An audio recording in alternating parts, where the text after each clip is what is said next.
Você se lembra em quem você votou para deputado e senador na eleição passada? Pois eu vou te confessar que eu não lembro de todo mundo que eu votei. E você sabia que quando você vota no senador, você está elegendo alguém para ficar 8 anos no poder?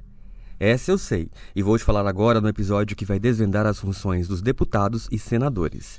Meu nome é Clóvis Ribeiro e esse é o segundo episódio do Desvendando.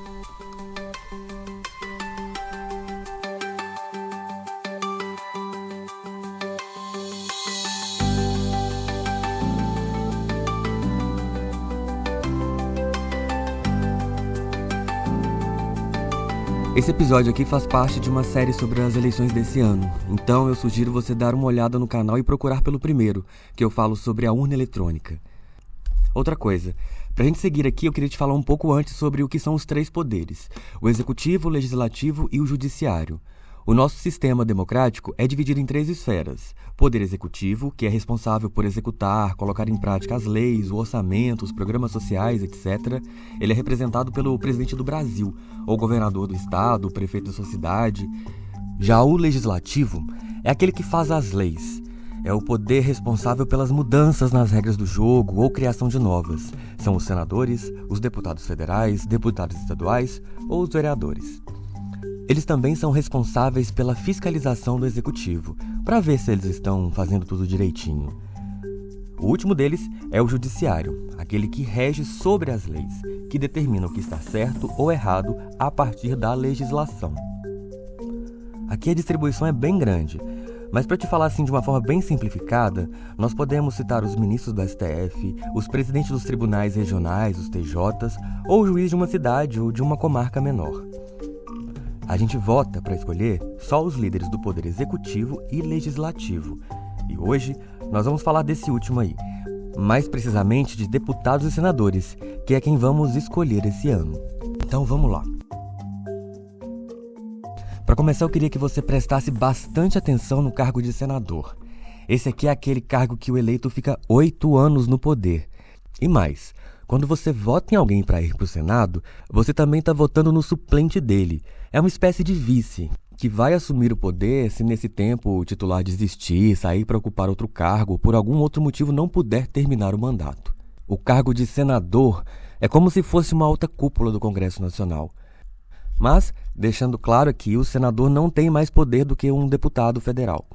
É por isso que a gente sempre ouve falar que um projeto de lei deve passar pela Câmara dos Deputados e depois pelo Senado para ser aprovado. O senador pode propor um projeto de lei, que é quando os políticos querem que algo que eles defendam se torne obrigatório, que vire uma regra. Ou quando se tem algum tipo de projeto que vai afetar a vida dos brasileiros. Eles também podem sugerir uma mudança numa lei que já existe ou num projeto que já existe. Aí eles formulam a argumentação deles, mandam para a mesa da presidência e depois de passar por comissões para ver se está tudo certo, o projeto vai para a votação dos outros senadores. São 81 no total, 3 para cada estado e para o Distrito Federal. Por isso que eles chamam o Senado de alta cúpula, ou de poder moderador, porque em tese a representação é igualitária, cada estado tem o mesmo tanto de representantes. São senadores também que podem aprovar impeachment, abrir processos contra ministros e outros cargos do alto escalão do governo e aprovar as chefias de cargos em empresas estatais. Falando agora dos deputados, eles têm basicamente as mesmas funções dos senadores. Eles também criam e modificam leis, fiscalizam o poder público e os atos do presidente da República, no caso dos federais, e os do governador, no caso dos estaduais. Se um senador pode votar o impeachment do presidente, são os deputados que podem abrir esse processo. Nesse caso aqui, a maior diferença quando a gente fala dos deputados é mais na quantidade, porque assim, cada estado tem o seu número de deputados. E lá na Câmara Federal, os deputados federais são 513 vagas. E elas não são divididas igualitariamente entre os estados, mas a partir da população de cada um. São Paulo, por exemplo, tem direito a 70 deputados federais. O Amazonas, só 8. Então você tem uma casa legislativa com uma representação mais proporcional da população.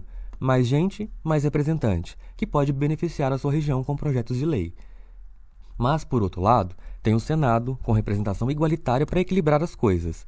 Quando a gente fala do deputado estadual, ele tem mais poderes dentro do estado, porque o seu estado não tem uma outra casa legislativa além da Assembleia, então ele tem mais poderes. Uma outra diferença muito importante é que os deputados não são necessariamente eleitos pela maioria dos votos. Os senadores, sim, os 3 mais votados são eleitos e pronto, acabou. Já os deputados, tanto federais ou estaduais, eles são eleitos pelo coeficiente eleitoral, que eu vou te explicar direitinho num próximo episódio. O mandato dos deputados é de 4 anos, e só lembrando, você só pode votar em senadores ou deputados representantes do seu estado. Outra coisa importante também é que, como a gente viu aqui, ninguém trabalha sozinho. Nem os presidentes, nem senadores, nem deputados, ninguém. Por isso, quando você fizer uma escolha política, você tem que saber que todos os seus votos vão influenciar no futuro. A gente tem essa mania de achar que deputados e senadores são votos secundários, mas não são. Eles podem tomar decisões que mudam o curso da história, independente do representante do executivo. Inclusive, eles podem tirar ele de lá. Esses cargos também têm direito a emendas parlamentares, uma verba que é destinada ao gabinete para que ele possa fazer obras e ações em prol da região que ele representa. Mas a função do senador ou do deputado não é ficar fazendo obra na sua cidade, construindo ponte, essas coisas, estrada, nada disso. Lembra que o poder de agir com o orçamento é do executivo? Então, quando você vai escolher candidato no legislativo, o legal é entender um pouco sobre o campo de atuação desse candidato, sobre as ideias que ele defende, sobre a conduta dele. E se você estiver pensando em reeleger alguém, também vale muito a pena pesquisar o que esse candidato fez nos últimos 4 anos, quais projetos ele aprovou, o que ele apoiou. Em resumo, a função deles é essa, fazer leis e fiscalizar. Muitas vezes a gente se identifica com algum candidato, com aquilo que ele fala, com as posturas dele, mas será que ele representa aquilo mesmo no dia a dia? Quando ele for eleito, ele vai fazer aquilo mesmo? Então, vale a pena pesquisar, porque não é errado dizer, o legislativo é o que tem mais poder. Basta a gente parar em frente à TV ou ler alguma notícia.